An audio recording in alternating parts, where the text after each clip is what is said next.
Magandang gabi mga kahabi. So, magsusubo lang tayo ng power pill sa ibon natin. So, hindi tayo nakapag-upload ng video 2 days. So, sobrang busy natin. Hindi nga rin ako nakapagpalipad eh.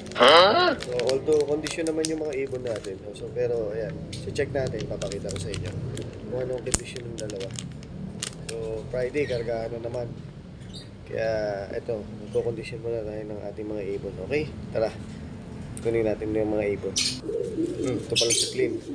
Ayan, tsura ni Flynn. Nagpaligo pala ako nung Monday. Ayan. Tapos kanina sobrang busy ko, umalis ako eh.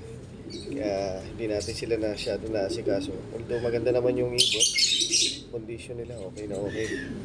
So magbibigay ako ng power pills para medyo malayo na kasi yung next lap, 280 km. Kaya medyo dapat maganda yung may laban sila. So yung power pills dire-diretso to hanggang Friday. Bibigyan natin sila. Tapos yung digestion Thursday, Friday kasi okay naman yung digestion nila, lakas nila kumain. Tapos bee pollen Wednesday, Friday bigay.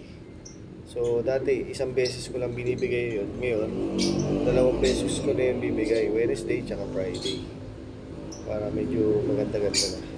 Dali clean. Ito. Yan. Isang silip pa. Hindi natin. Sana kaganda yung ibon. Right. Ito naman si Brutus. Ayan, condition ni Brutus ngayon. Medyo ito talaga, durog na durog to nung dumating nung sobrang init, hingal na hingal to. Tapos gutom na gutom siguro, hindi nakakain na ayos sa truck. Ngayon, sobrang ganda. Bumalik yung laki ng katawan niya. Yan, ganda niya uli. Yan, itsura ni Brutus. Ang place pala ni Brutus sa old bird, nasa 500 siya eh. Out of halos 900 birds. Si Flynn, nasa 56 yung niya, yung pwesto niya. Ang ganda ng pwesto ni Flynn.